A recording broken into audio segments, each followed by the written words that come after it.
नमस्कार, NB news देख रहे हैं। यहाँ पर मैं हूँ आपके साथ मुस्कान। स्वागत है आप सभी का राष्ट्र धर्म में। पंजाब के मोहाली में हुए हमले से जुड़े मामले में पंजाब के हाथ बड़ी कामयाबी लगी है। पंजाब डीजीपी वीके भवरा ने दावा किया कि ये हमला पाक आईएसआई के समर्थन के साथ बब्बर खालसा इंटरनेशनल द्वारा किया गया।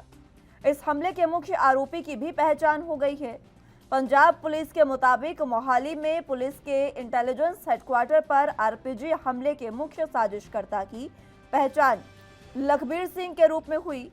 ये हरिंदर सिंह रिंडा का करीबी सहयोगी है। ये तरनतारन जिले का रहने वाला है। 2017 में कनाडा गया था और इसके पाकिस्तान आईएसआई से करीबी रिश्ते भी हैं। पंजाब पुलिस ने मोहाली में खुफिया विंग मुख्यालय पर रॉकेट चालित ग्रेनेड दागने में इस्तेमाल किया गया लॉन्चर बरामद किया था। इसके अलावा इस मामले में कई संदिग्धों को भी पकड़ा गया है। गौरतलब हो कि मोहाली में सेक्टर 77 स्थित पुलिस के खुफिया इकाई के मुख्यालय परिसर में सोमवार रात रॉकेट चलित ग्रेनेड से हमला किया गया था, जिससे इमारत की खिड़कियों के शीशे टूटे थे। इस घटना को एक बड़ी खुफिया विफलता के रूप में देखा जा रहा है, क्योंकि इस इमारत में राज्य की काउंटर इंटेलिजेंस विंग, विशेष कार्यबल और कुछ अन्य इकाइयों के कार्यालय हैं। इस घटना में कोई हताहत नहीं हुआ है। राजनीतिक दलों ने इसे परेशान करने वाली और चौंकाने वाली घटना करार दिया। पंजाब के मुख्यमंत्री भगवंत मान ने इस दौरान कहा कि राज्य में माहौल खराब करने वालों को कड़ी से कड़ी सजा दी जाएगी। मान ने बैठक के बाद कहा कि मोहाली में कल हुई घटना के सिलसिले में मैंने डीजीपी और खुफिया इकाई के अधिकारियों के साथ बैठक की। सभी तथ्य सामने आ रहे हैं और कुछ गिरफ्तारियां भी की गई है।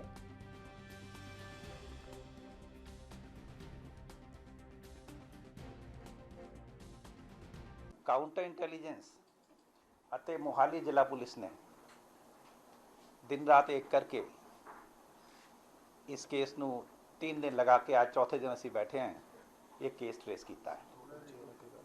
हाँ, केस ट्रेस किया है। तो इसका मैं दसना चाहांगा दैट मेन परसन जिहड़ा की कॉन्स्पिरेटर कह सकते हैं, जिसने सारा कुछ लॉजिस्टिक ऑर्गेनाइज की है, वो हैगा लखबीर सिंह लांडा। लखबीर सिंह लांडा ये तरनतारन जिले का रहने वाला है। लांडा ये गैंगस्टर होंदा सी और 2017 ਦੇ ਵਿੱਚ ਕੈਨੇਡਾ ਸ਼ਿਫਟ ਕਰ ਗਿਆ ਸੀ ਪੁਲਿਸ ਦਾ ਪ੍ਰੈਸ਼ਰ ਦੇਖ ਕੇ। 2017 he shifted to Canada. He is a close associate of Harvinder Rinda, ਜਿਹੜਾ ਅਸੀਂ ਸਾਰੇ ਜਾਣਦੇ ਹਾਂ that he is in the close proximity of Vadava Singh and Pak ISI, and he operates from Pakistan.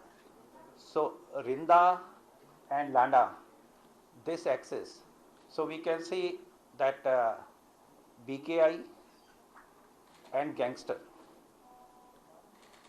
ये जरा एक्सेस है इन्होंने मिलके किया है, end of course with the banking of पाक ISI. नाउ लांडा दे जड़े मेन एसोसीएट जो साढ़े नोटिस आए हैं, वन ऑफ देम इज निशान सिंह। निशान सिंह जड़ा है ये भी तरनतारन का रहने वाला है और थोड़े दिन पहले इन्हों फरीदकोट पुलिस ने भी राउंड अप किया, अरेस्ट किया है। और एक आया है चड़त सिंह। चड़त सिंह ये भी तरनतारन का है। चड़त सिंह ये दोनों तरनतारन जिले के रहने वाले हैं। निशान सिंह ने इसके जोड़े मेन दो असी कह सकते हैं, दो जोड़े बंदे जोड़े आए सी जिन्होंने इंसीडेंट किया है, इन्हों सारी शेल्टर प्रोवाइड करने का काम और खास करके मोस्टली अमृतसर इलाके ये निशान सिंह ने किया है। आरपीजी पे जो है जो मार्किंग है उसको देख के ये लगता है कि इट इज़ आइदर रशिया और Bulgaria, that is what I hear, but हाँ, बट कहाँ से आई है, मोस्ट प्रोबेबली पाकिस्तान हम से। ये कह सकते हैं कि जो दो लोग अटैकर्स हैं जो चरण सिंह के साथ हैं उनका कोई आइडेंटिफाई अब तक नहीं हो पाया वो। देखिए, when something is work in progress तो I will not be able to tell much about it. Sir जो जगदीप कांग्रेस है उसके पाकिस्तान के साथ में रिलेशन सामने आ रहे हैं। देखिए करण औजला बोला जा रहा है। देखिए इस केस में जो हम इन्वेस्टिगेट कर रहे हैं उसमें जगदीप कंका यही आया है अभी तक कि इसने उनको लोकल शेल्टर प्रोवाइड की है और उसने रैकी किया है। सो वी आर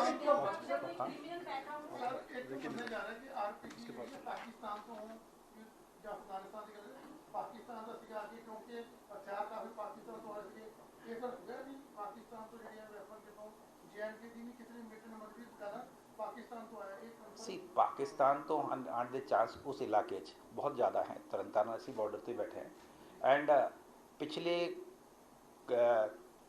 कई महीनों के विच कुछ 4-5 महीने मोहाली ब्लास्ट को लेकर और उस पर जिस तरीके से डीजीपी ने खुलासे किए उसको लेकर आम आदमी पार्टी से सांसद राघव चड्ढा ने भी अपनी प्रतिक्रिया दी और कहा कि पंजाब पुलिस को मैं बधाई देता हूं क्योंकि उन्होंने मात्र 4 दिनों में पूरी घटना का खुलासा किया।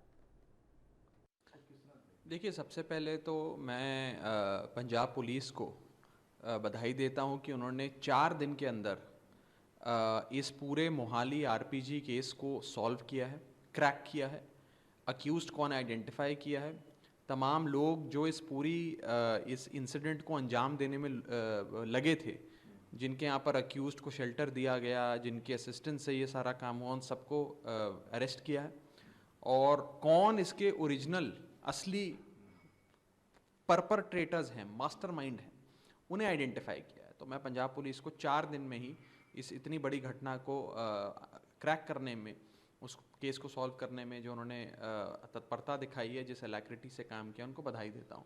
आपने देखा होगा पटियाला में भी जो वारदात हुई थी, उस वारदात में भी 48 घंटे के अंदर पंजाब पुलिस ने सारे अक्यूज्ड को अरेस्ट कर लिया था, दोनों साइड के अक्यूज्ड को, और 48 घंटे के अंदर पूरा केस क्रैक कर दिया था।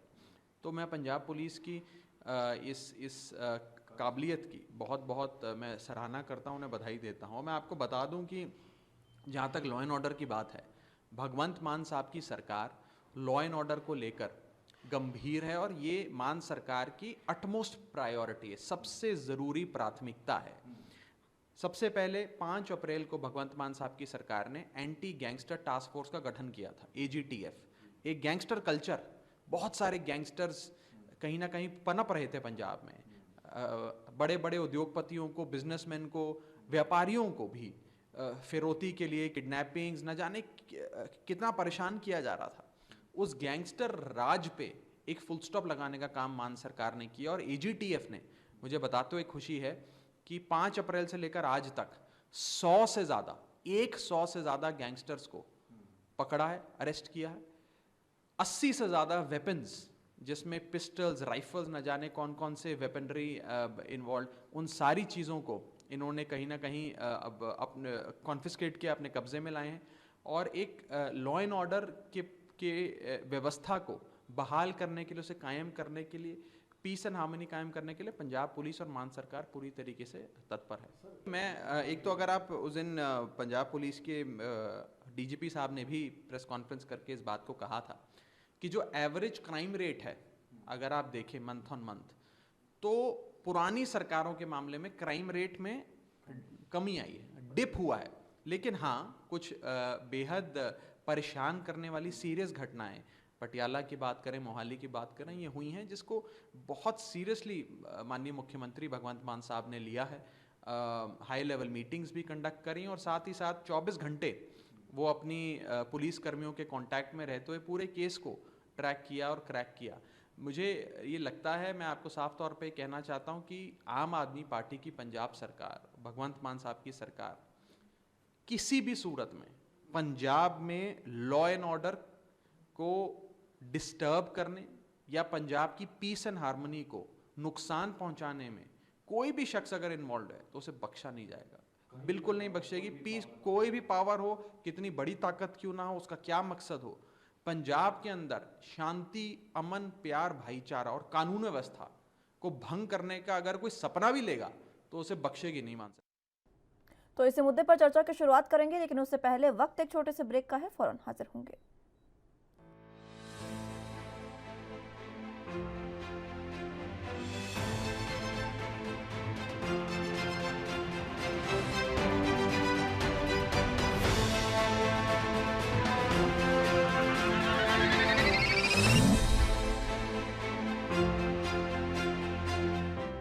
ब्रेक के बाद एक बार फिर से स्वागत है आप सभी का। तो मोहाली में एक्शन, कनाडा कनेक्शन, इसी पर किस तरीके की पूरी जानकारी डीजीपी ने दी है, ग्राफिक्स के जरिए आपको बताते हैं क्या कुछ पूरा मामला है। मोहाली ब्लास्ट का आईएसआई कनेक्शन किस तरीके से बताया जा रहा है वो आपको बताते हैं। बीकेआई ने आईएसआई के साथ मिलकर यह हमला किया था। बीकेआई यानी बब्बर खालिस्तान इंटरनेशनल, इन्होंने मिलकर हमला किया था।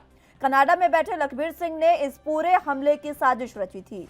मोहाली ब्लास्ट में जिस तरीके से आईएसआई कनेक्शन निकलकर सामने आया वो जानकारी आपको दे रहे हैं। लखबीर के साथ करीबी सहयोगी हरिंदर सिंह का भी दिमाग इसमें शामिल था।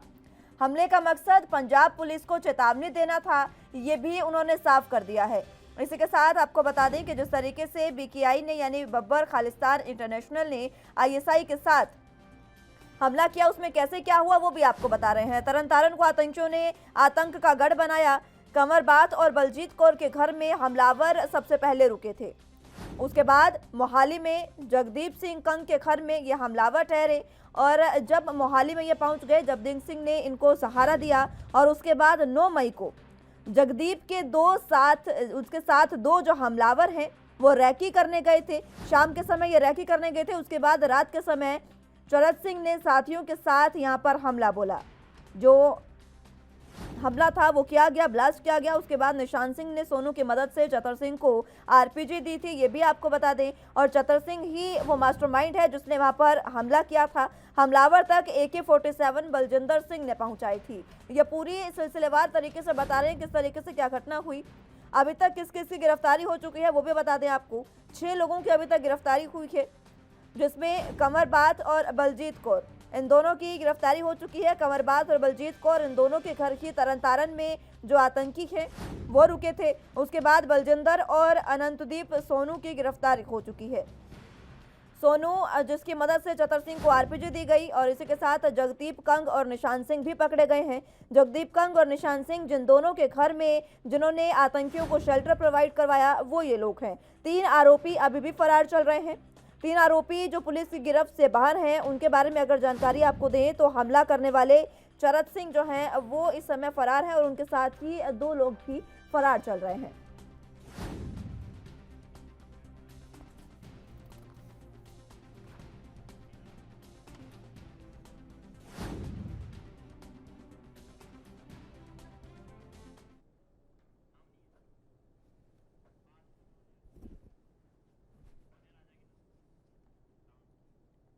चले तो इसी पर चर्चा की शुरुआत कर लेते हैं। आईएसआई कनेक्शन जिस तरीके से मोहाली हमले का बताया जा रहा है उसी पर चर्चा की शुरुआत कर लेते हैं। तमाम गेस्ट हमारे साथ मौजूद हैं, उनका तारुफ आपसे करवा देते हैं। मुन्ना खान जी हमारे साथ नेता कांग्रेस से मौजूद हैं और इसी के साथ जितेंद्र पोल जी प्रवक्ता आम आदमी पार्टी से हमारे साथ मौजूद हैं और आनंद संवारिया जी हमारे साथ नेता बीजेपी से मौजूद हैं। आप सभी का बहुत स्वागत है एनबी न्यूज पर।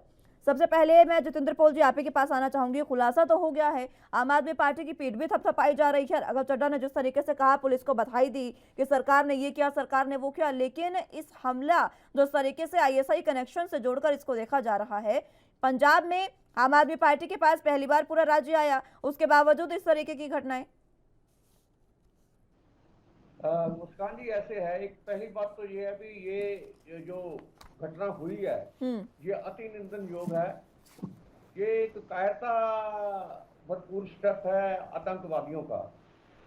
पंजाब में पहले भी एक दहाका ऐसा सिलसिला चलता रहा, तो उस समय भी बहुत सारियां पंजाब में लोगों को कुर्बानी देनी पड़ी, बहुत नुकसान हुआ पंजाब का और पंजाब बहुत पीछे भी चला गया। लेकिन अब जो हमारी आम आदमी पार्टी की नई सरकार बनी है और ये जैसे आपने हमारे director general police VK Bhawra की प्रेस कॉन्फ्रेंस भी सुन ली होगी कि बब्बर खालसा इंटरनेशनल और पाकिस्तान की आईएसआई मेन इसमें साजिश काटता है। और वो जो एक हरिंदर रिंदा है वो पाकिस्तान में ही रह रहा है और दूसरा लखबीर लांडा है वो कनाडा में है। ये लखबीर लांडा मेन इसका साजिशकार है और हमारे जो भी साजिश में जो इस इंक्वायरी में सामने बात आई है वो बब्बर खालसा इंटरनेशनल और उसके साथ ये जो नशा तस्कर हैं, इन लोगों का एक गठजोड़ सा बन गया पंजाब में। और पंजाब पुलिस ने मुतहदी से कार्रवाई की है, बहुत जल्दी समय में 6 आतंकवादियों को गिरफ्तार कर लिया है। आपने भी बता दिया है भी किनके घर ये ठहरते थे। इसमें जगदीप और चरक सिंह ने ये मैं बता दूं आपको, उसमें बढ़ोतरी कर देता हूँ। जो रेकी की गई, जो चरक सिंह और जगदीप ने की थी और अटैक चरक सिंह के द्वारा हुआ। चरक सिंह अभी गिरफ्तार नहीं हुआ, वो गिरफ्त में अभी नहीं आया। तो पंजाब पुलिस ने बहुत मुस्तैदी से काम लिया है और बहुत जल्दी ही सारे घटनाक्रम को फॉलो कर लिया है। अब बात तो ये बनती है भी आगे देखें भी कितनी जल्दी ये जो निशान और बलजीत कौर जिन्होंने अपना आरपीजी भी प्रोवाइड किया, शेल्टर भी प्रोवाइड की। और एक मैं बता दूं, कुछ 2 और आतंकवादियों के नाम भी आ रहे हैं बिहार से, उनसे पूछताछ भी हो रही है, नियाज और आलम से भी। तो सारे घटनाक्रम को बहुत गहराई से और गंभीरता से लेना चाहिए। पंजाब पुलिस उसमें काम कर रही है। जल्दी ही आपके और जो हमारा क्लेम तो 85% का 85% जो ये घटनाक्रम हुआ उसकी डिटेल्स आ गई है सामने। ठीक है। अब जो 3 लोग नहीं पकड़े गए अभी तक, एक तो उनको पकड़ना है और इन्होंने कहाँ बनाई साजिश, कैसे हुआ, सारा कुछ जल्दी ही सामने आ जाएगा। ठीक है जितेंद्र जी। मुन्ना खान जी, आपके पास फिलहाल मैं आना चाहूंगी। पंजाब में जिस तरीके से कांग्रेस का भी राज रहा, कांग्रेस ने लंबे समय से पंजाब में राज किया, लेकिन बहुत लंबे समय बाद इस तरीके की घटनाएं हो रही है। पहले कभी इस तरीके के कनेक्शन पंजाब में नहीं देखने को मिले थे, जब ISI का कनेक्शन निकला है। अभी हाल ही में पटियाला की घटना हमने देखी, शिव सैनिक और खालिस्तान समर्थक आपस में भिड़े। इस तरीके की घटनाएं पहले कभी देखने को नहीं मिली है पंजाब में। मुस्कान जी, पहले तो आपका बहुत बहुत धन्यवाद, आपने इनवाइट किया। दूसरी चीज है मुस्कान जी कि चुनाव प्रचार के दौरान केजरीवाल के बहुत ही करीबी और घनिष्ठ मित्र कुमार विश्वास ने ये कहा था कि केजरीवाल जी का कनेक्शन खालिस्तानी से है, बब्बर खालसा से है। तो मैं पूछना चाहता हूँ आम आदमी पार्टी के मित्र से और बीजेपी के मित्र से कि जब सूचना आपको मिल चुकी थी तो क्या उस पर कार्रवाई हुई, उसकी वेरिफिकेशन हुई, उसकी जांच कमेटी बनाई? आप ये याद रख लो, 45 साल के बाद दोबारा पंजाब उसी रास्ते पे जा रहा है। उस पंजाब को शांत करने के लिए हमारे देश के पूर्व प्रधानमंत्री श्रीमती इंदिरा गांधी जी को 84 गोलियां लगी थी, उसके बाद पंजाब शांत हुआ। आप दोबारा 45 साल के बाद आप उसी स्थिति में पंजाब को लाना चाहते हो। मैं सीधा आम आदमी पार्टी के ऊपर आरोप लगा रहा हूं कि आप जो पुलिस की तारीफ कर रहे हो, आप जो अपने खुफिया विभाग की तारीफ कर रहे हो, मैं ये कह रहा हूं कि 6 महीने पहले जब कुमार विश्वास जी ने ये आरोप केजरीवाल जी पे लगाया तो आपने उस पर क्या कार्रवाई की? आप बताओ। जिस पंजाब को आप दोबारा से 45 साल बाद उसी रास्ते पे ले जाना चाहते हो, आखिर आपकी मंशा क्या है? क्या केजरीवाल जी का कनेक्शन बब्बर खालसा से है? क्या केजरीवाल जी का कनेक्शन खालिस्तानी से है? ये क्या आप किस माइंड से चल रहे हो? आप अपनी नीति बताओ, यहाँ पे आप किस माइंड से चल रहे हो आप?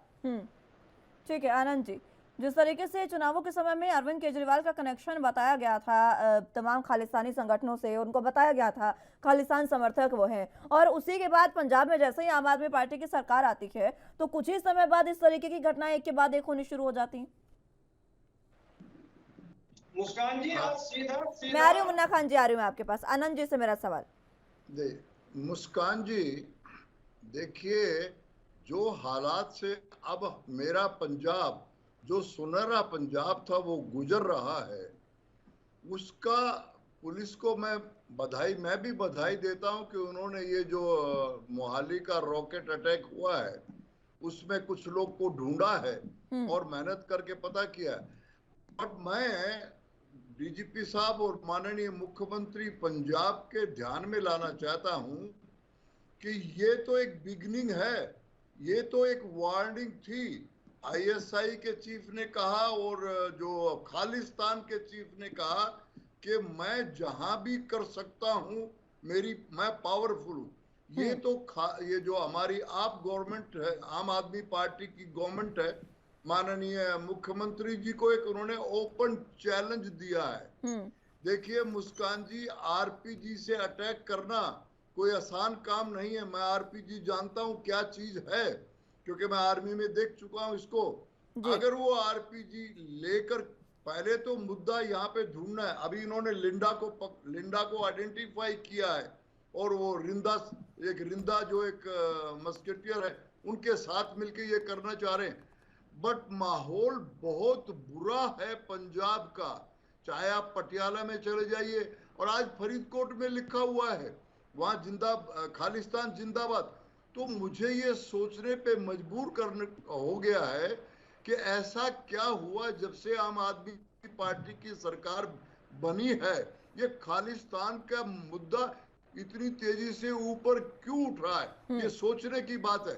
मैं आपके चैनल के माध्यम से बताना चाहता हूं कि Pakistan plus Taliban is equal to Khalistan. अब देखिए, इलेक्शन से पहले मैंने नहीं कह रहा, कुमार विश्वास जो के फाउंडर मेंबर रहे थे, अभी कांग्रेस के प्रवक्ता ने जिक्र किया, मैं उसको रिपीट कर, उन्होंने जब ये बात की तो मुझे ये डाइजेस्ट नहीं हो रहा था कि शायद ये पर्सनल दुश्मनी में बात कर रहे हैं। लेकिन जब अब मैं ये पिछले 15-16 दिन से पंजाब के जो हालात हो रहे हैं, आज रोपड़ में एक आदमी पकड़ा गया है, उसके पास 16 पिस्तौल निकले हैं, 16 राउंड्स मिले हैं। इसका मतलब है कि जो पंजाब की सरकार है वो हर स्तर पे फेल हो रही है। क्योंकि देखिए, आप पंजाब सबसे पहले निशाने पे है। आईएसआई ने एक नया प्राइवेट विंग कर दिया है, एक सेपरेट विंग किया, उसका नाम कहा है लश्कर खालसा। उसका मकसद ठीक है आनंद जी, मैं लौटूंगी एक बार फिर से आपके पास। चर्चा की शुरुआत एक बार फिर से करेंगे। फिलहाल बुलेटिन में वक्त एक छोटे से ब्रेक का है, फौरन हाजिर होंगे। ब्रेक के बाद एक बार फिर से स्वागत है आप सभी का। मोहाली में एक्शन और कनाडा कनेक्शन, इसी पर चर्चा की शुरुआत एक बार फिर से कर लेते हैं। तमाम गेस्ट हमारे साथ मौजूद हैं। आनंद जी, आप अपनी बात पूरी करें। जी, मैं ये कहना चाह रहा हूं कि ये एक बहुत चिंतनीय विषय है। ये अच्छा किया कि पंजाब पुलिस ने उनको आइडेंटिफाई कर दिया, बट इशू मुस्कान जी बहुत बड़ा है। और मैं ये कहना चाह रहा हूं कि पाकिस्तान और आईएसआई के निशाने पे इस वक्त सिर्फ पंजाब और पंजाब ही है। उन्होंने, आईएसआई ने एक सेपरेट विंग बनाया है और उसका नाम दिया है लश्कर खालसा, और उसके अंदर लोग भर्ती करे गए हैं अफगानिस्तान के। और ये मौका देखिए, ये इंसिडेंट सिर्फ एक्सीडेंटल नहीं है। पाकिस्तान आईएसआई एजेंसी और बीकेआई जो आज इन्वॉल्व हैं, उन्होंने अब पंजाब को जानबूझ के टारगेट बनाने की कोशिश की है, क्योंकि जम्मू एंड कश्मीर में वो फेल हो गए हैं। हमारी जो सुरक्षा एजेंसी है, उन्होंने जितने वो जो लोग दहशतगर्दी आते ही उनको मार दिया जाता था। अब उन्होंने देखा कि पंजाब का जो मुख्यमंत्री बना है, वो नया मुख्यमंत्री है, उसको टेररिज्म को कंट्रोल करने का कोई एक्सपीरियंस नहीं है। और ये 15 दिन में ही उन्होंने ऐसा माहौल बना दिया है कि पंजाब को वो खालिस्तान की तरफ, मैं मानता हूं हमारी सुरक्षा एजेंसियां, इन्वेस्टिगेशन एजेंसियां, ये उनका मकसद पूरा नहीं होने देंगे। बट आईएसआई और बीकेआई और ये खालिस्तानी लोगों का मकसद है कि पंजाब को नास्ते नाबूद कर दिया जाए। ये पंजाब बिल्कुल जिस तरह से नशे की आड़ में आया हुआ है। मैं ये पूछना चाह रहा हूँ कि आरजीएफ आएगा कहां से? ये देखिए, बॉर्डर से तो आ नहीं सकता, तो ये तो उसके ड्रोन के द्वारा आया है। ठीक है आनंद जी, जवाब ले लेते हैं। बहुत ठीक है, जवाब ले लेता। जतेंद्र जी कुछ कहना भी चाह रहे हैं। और जतेंद्र जी, एक बात ये भी बताइएगा, जब विधानसभा चुनाव हो रहे थे पंजाब में, उस समय कुमार विश्वास, जो कि काफी खास बताए जाते हैं अरविंद केजरीवाल के, उन्होंने ये सीधे सीधे आरोप लगाए थे कि जो अरविंद केजरीवाल है, उनका सीधे सीधे खालिस्तान से समर्थक है खालिस्तान के, और उनका कनेक्शन है खालिस्तानियों से। और अब इस तरीके की घटनाएं भी हो रही है, और बीजेपी और कांग्रेस प्रवक्ता भी इसी तरीके का इल्जाम लगा रहे हैं। मुस्कान जी, एक तो पहली बात तो ये है कि आतंकवाद का ना तो कोई स्टेट है, ना ही उसका कोई धर्म होता है, ना ही उसका कोई खित्ता होता है। लेकिन खालिस्तान आतंकवाद जिंदाबाद कहीं के भी नारे है। जिस तरीके से लगाए जा रहे हैं, नहीं, खालिस्तानी कनेक्शन समर्थक तो जब भिड़ रहे हैं है, आपस में। बात तो सुन लेना, बात तो सुन लेना। कनेक्शन तो हो रहा है। मैंने अपना बहुत आराम नहीं, से आप कनेक्शन पे जवाब दो ना। ठीक है, सुन लीजिए मुन्ना खान जी, सुन लीजिए उन्हें एक बार। क्या केजरीवाल सरकार के कनेक्शन है खालिस्तानी से? ठीक है, क्या कुमार विश्वास के आरोप सही है? आप ही की इंदिरा गांधी प्राइम मिनिस्टर थी जिसने ऑपरेशन ब्लू स्टार किया। उसने जब गुरुद्वारा साहब से आतंकवादी पकड़े गए, वो कहां से आ गए थे उस समय? कश्मीर में क्या हो रहा है? आपने देश का बेड़ा गर्क करके रख दिया। अगर कुछ कुमार विश्वास ने अन्य केजरीवाल जी के बारे में ऐसी भद्दी शब्दावली बरती तो उस समय केंद्र सरकार कहां थी? क्यों नहीं उसको पकड़कर उसकी इंटरोगेशन की? भाई इसका सबूत है क्या? मैं दोनों पे इल्जाम लगा रहा हूँ, बीजेपी और आम आदमी दोनों पे। आप दोनों कसूरवार हो। एक आदमी एक पॉलिटिकल एक सीएम पर इतना बड़ा इल्जाम लगा रहा है, अगर इनकी पार्टी पंजाब में आ जाएगी तो ये हो जाएगा।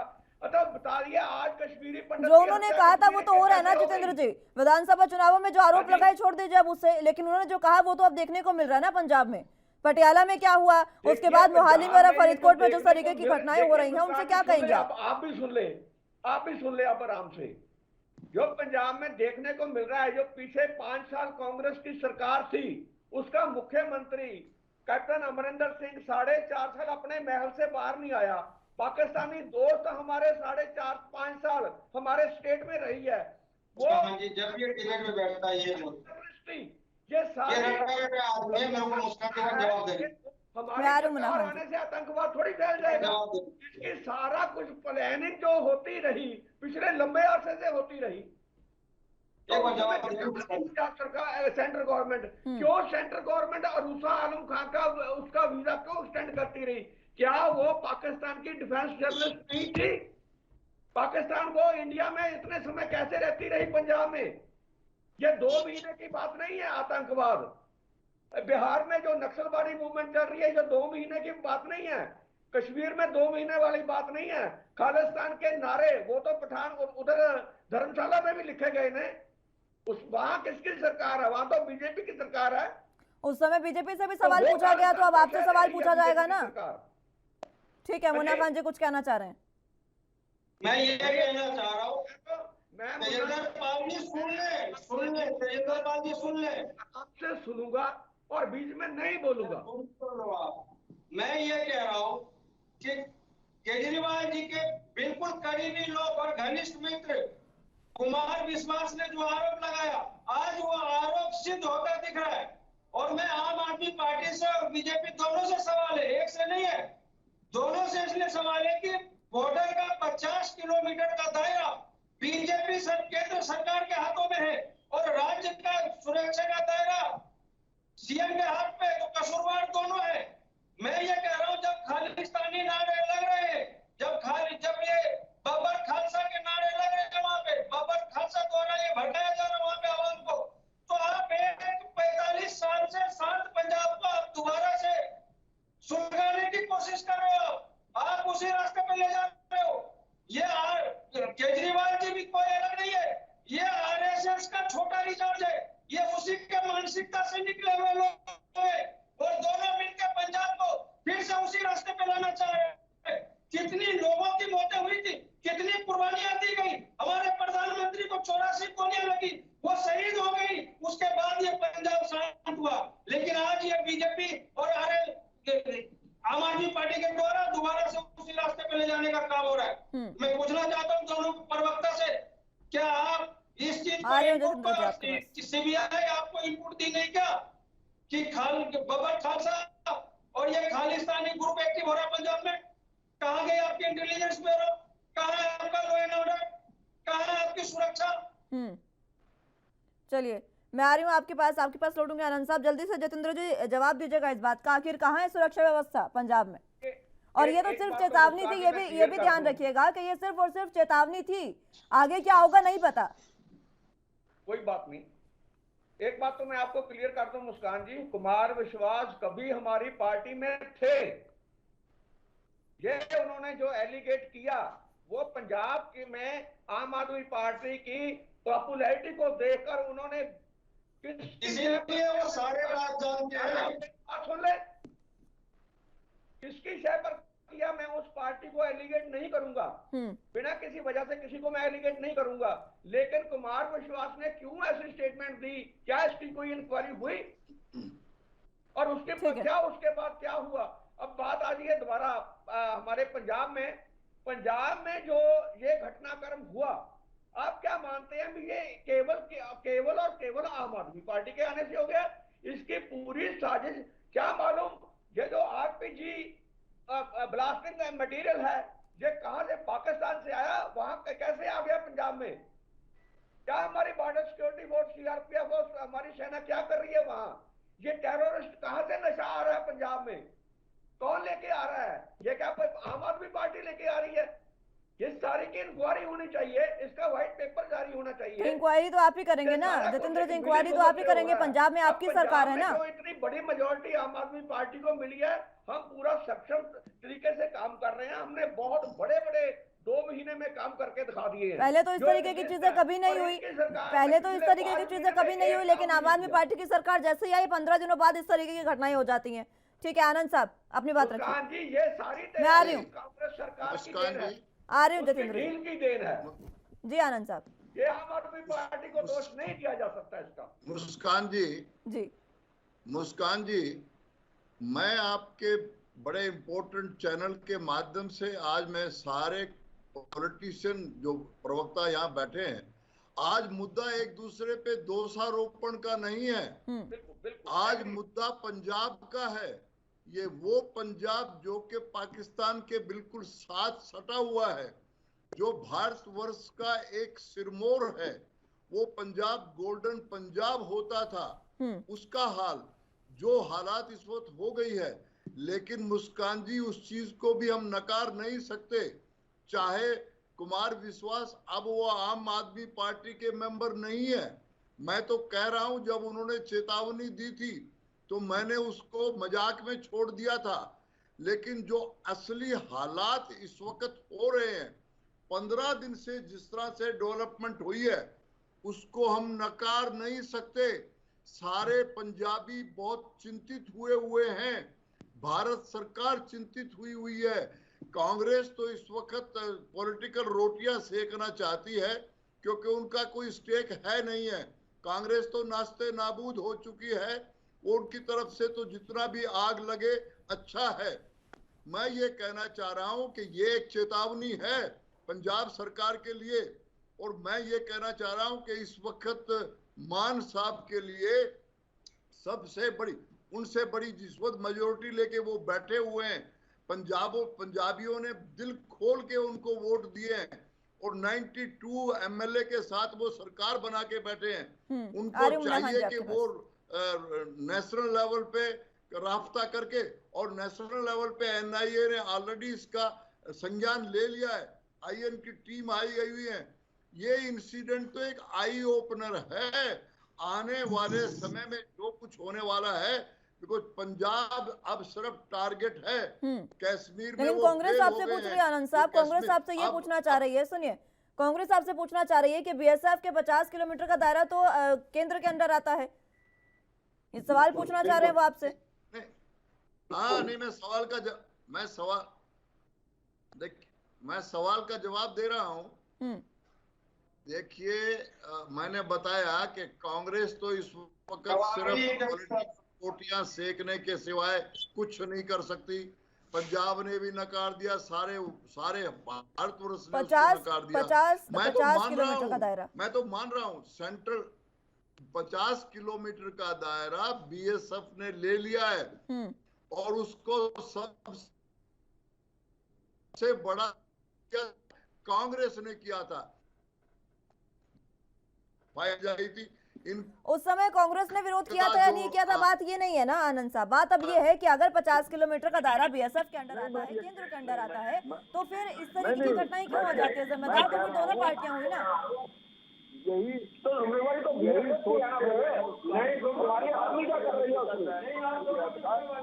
सोचते हुए कि पंजाब कोई भी लोकल पुलिस जो है वो इस चीज को हैंडल नहीं कर पाएगी। तो एनआईए, सेंट्रल गवर्नमेंट बीएसएफ और पंजाब गवर्नमेंट सब लोगों ने मिलकर के इस चीज को बहुत सुलझे तरीके से सोचना पड़ेगा।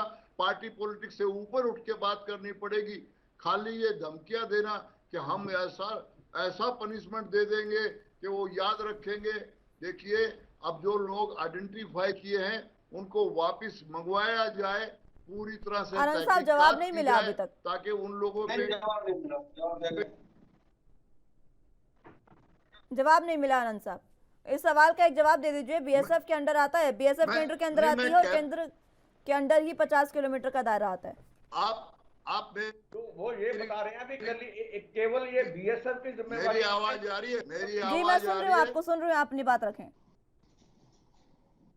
हाँ, मैं कह रहा हूँ कांग्रेस प्रवक्ता भी सुन ले कि मैं इसमें इनकार नहीं कर, वो जवाब सुन ले। अब आप सुन लीजिए, राजनीति की रोटी आप सेक करिए।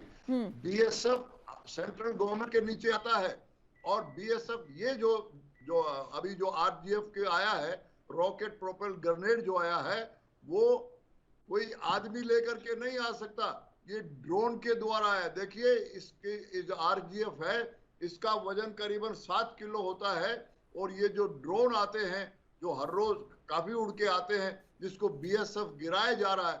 बट सबसे बड़ी प्रॉब्लम मुस्कान जी आ रही है, लोकल सिंपैथाइजर, जो लोकल स्लीपर सेल पैदा हुए हैं पंजाब में, उनको आइडेंटिफाई करना पड़ेगा। और जहाँ ये बीएसएफ तो पुलिस की सपोर्ट करने के लिए बनी है, ये मैं आपको कांग्रेस के प्रवक्ता को तो बता देना चाह रहा हूँ। जो लोकल पुलिस होती है वो सब, वो तो पंजाब जो बीएसएफ है वो सेंट्रल गवर्नमेंट के नीचे आती है और वे 50 किलोमीटर करने का मकसद यही था कि भारत सरकार को अंदेशा था कि आने वाले समय में ये जितने बॉर्डर स्टेट हैं उन पे ये प्रॉब्लम पाकिस्तान करे। लेकिन 50 किलोमीटर का दायरा, 50 किलोमीटर का दायरा केंद्र के अंडर आया। सुनिए आनंद साहब, 50 किलोमीटर का दायरा केंद्र के अंडर आया, उसके बाद इस तरीके की घटनाएं हो रही है। पहले तो होती नहीं थी, उसके बाद इस तरीके की घटनाएं हो रही है। और सुनिए, आप तीनों से ही मेरा ये जवाब है, मेरा ये सवाल है कि इस समय स्थिति जो है, एक पंजाब पुलिस में इंटेलिजेंस ब्यूरो, इंटेलिजेंस हेडक्वार्टर जो है उस पर हमला हो जाता है और इतना भयानक हमला, हालांकि उसमें हताहत नहीं हुए लेकिन चेतावनीपूर्ण यह हमला था। उसके बावजूद अभी पार्टियां क्या कर रही हैं? अपना पल्ला झाड़ रही हैं हर तरफ से, मात्र एक दूसरे पर आरोप। मुस्कान जी, ऐसी बात नहीं है, ऐसी ही बात है। आप कह रही हैं कि कांग्रेस ने सारी चीजें की, कांग्रेस कह रही है, बीजेपी और आम आदमी पार्टी ने सब चीजें की। इसमें यही तो चीजें हो रही हैं, लेकिन इसमें ये जो चेतावनी है इसको किस तरीके से, कितनी गंभीर तरीके से लिया जाए, इस और किसी का ध्यान नहीं है। मैं आ रही हूँ आपके पास, मुन्ना खान जी, मैं आ रही हूँ जितेंद्र जी, आ रही हूँ आपके पास, आ रही हूँ मुन्ना खान जी। मुस्कान जी, मैं जवाब दे दूं? जी, मैं कह रहा हूँ जो पंजाब का एरिया है, जो पंजाब एक राज्य है, वो बहुत ही संवेदनशील राज्य है। ठीक है, मैं लौटूंगी आपके पास मुन्ना खान जी, मैं लौटूंगी और चर्चा की शुरुआत एक बार फिर से करेंगे। फिलहाल वक्त एक छोटे से ब्रेक का है, फौरन हाजिर होंगे। ब्रेक के बाद एक बार फिर से स्वागत है आप सभी का। चर्चा की शुरुआत एक बार फिर से कर लेते हैं, तमाम गेस्ट हमारे साथ मौजूद हैं। मुन्ना खान जी, आप अपनी बात पूरी करें। मैं ये कह रहा था मुस्कान जी, केजरीवाल जी के ऊपर पहले भी इस तरह के आरोप लगते हैं कि नक्सली है, और खुलेआम केजरीवाल जी के घनिष्ठ मित्र और पुराने रहे सहयोगी इन चीजों से आगे निकलिए ना, इन चीजों से आगे निकलिए मुन्ना खान जी। आ रहा हूँ, उसी पे आ रहा हूँ मैडम, उसी पे आ रहा हूँ। उसके बाद ये दोनों पार्टियां, आम आदमी पार्टी और बीजेपी, आरोप और प्रत्यारोप पे काम कर रहे हैं। ये मतलब ये अपने इनके पास जवाब नहीं है। अगर 50 किलोमीटर बॉर्डर का दायरा आपके हाथ में है और पूरे राज्य की जिम्मेवारी आपके हाथ में है, तो दोनों आप आपस में आरोप प्रत्यारोप लगा रहे हो। वहां पे डर और भय का माहौल बन चुका है पंजाब में, लोग डरे हुए। जिस तरह से बब्बर खालसा और खालिस्तानी के वहां पे धमकी भरे ईमेल आ रहे, धमकी भरे पत्र आ रहे, वहां पे धमकाया जा रहा है लोगों को। कहाँ है लॉ एंड ऑर्डर, कहाँ है आपकी सुरक्षा? आप किस ओर पंजाब को ले जाना चाहते हो? बड़ी मुश्किल से 45 साल के बाद ये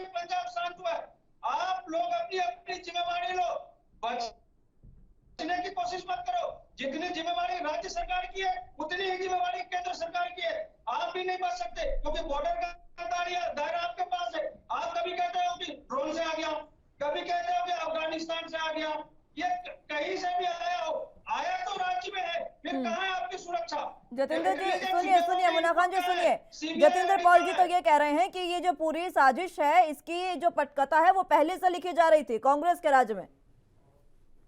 बिल्कुल तेजेंद्र पाल जी, इनके आरोप बेबुनियाद है। पटकथा लिखी नहीं जा रही थी। पटकथा लिखी जाती तो ऐसी संभावना पहले भी हो सकती थी। हमारे मैं आ रही हूँ आनंद जी, आ रही हूँ आपके पास। आप सुन ले, आप सुनने की कोशिश करें।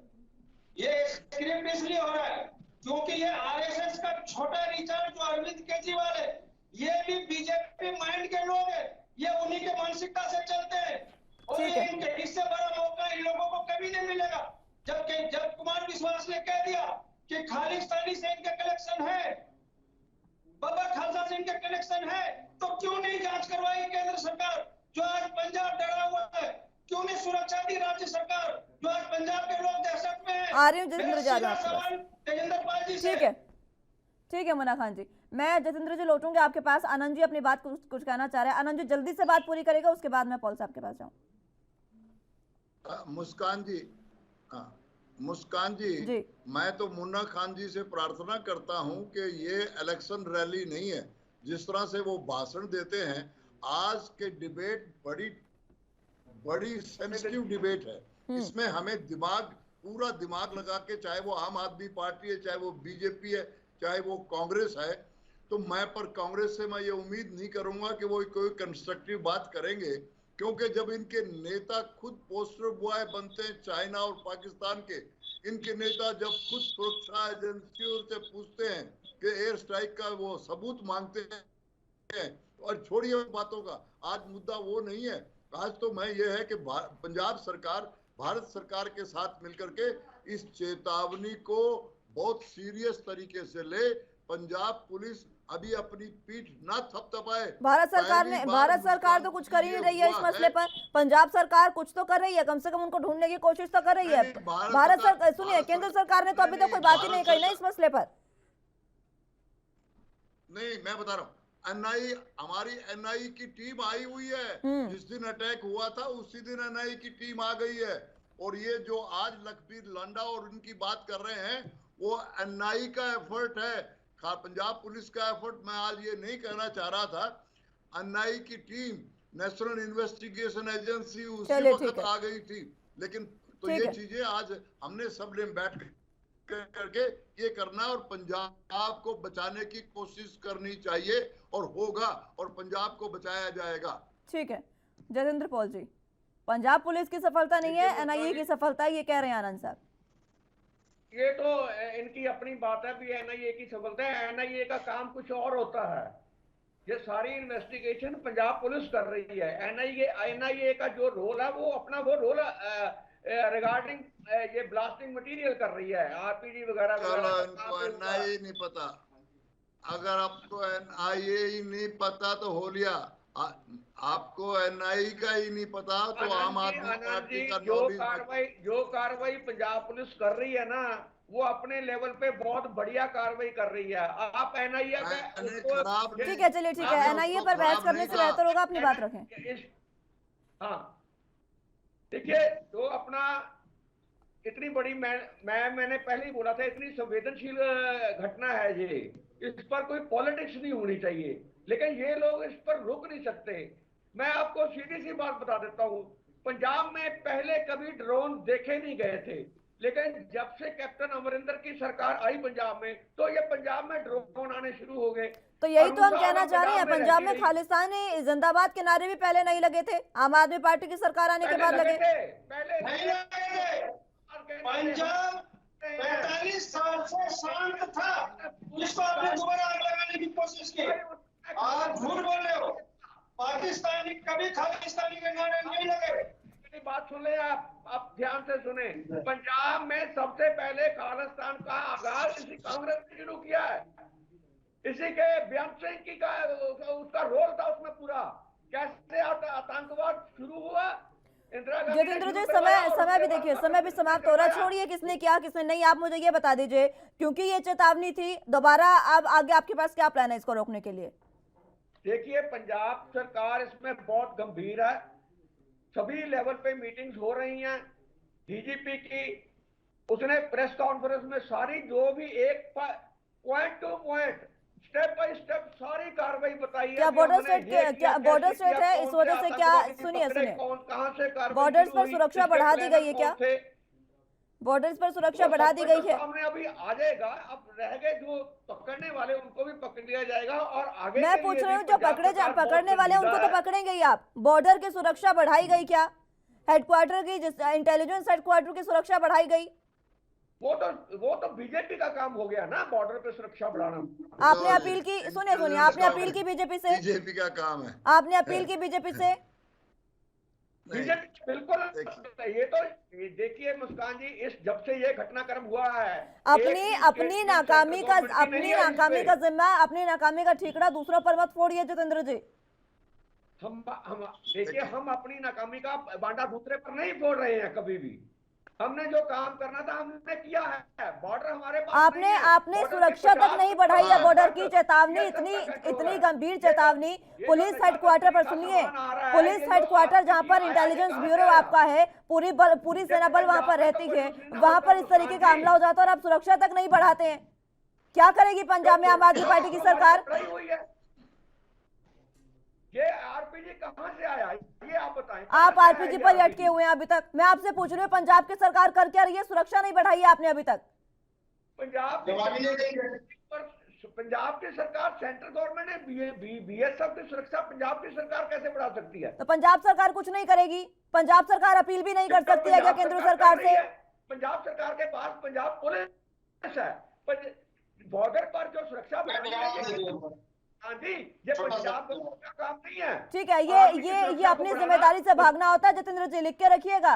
ये अपनी जिम्मेदारी से भागने की बात कर रहे हैं आप। ठीक है आनंद साहब, जल्दी से अपनी बात रखिएगा, समय की कमी मेरे पास। हम काम कर रहे हैं और हमने क्यों? काम करके ठीक है दिखाया आनंद साहब, अभी तक क्यों बीएसएफ की ओर से सुरक्षा नहीं बढ़ाई गई है? ना तो हेडक्वार्टर की, सुनिए जितेंद्र जी, ठीक है आनंद साहब, अभी तक ना तो बॉर्डर की सुरक्षा बढ़ाई गई है और ना ही पुलिस हेडक्वार्टर के कारण। नहीं, मैं ये बता रहा हूँ कि अभी जितेंद्र जी जो है, बात मानना सीखो जितेंद्र जी।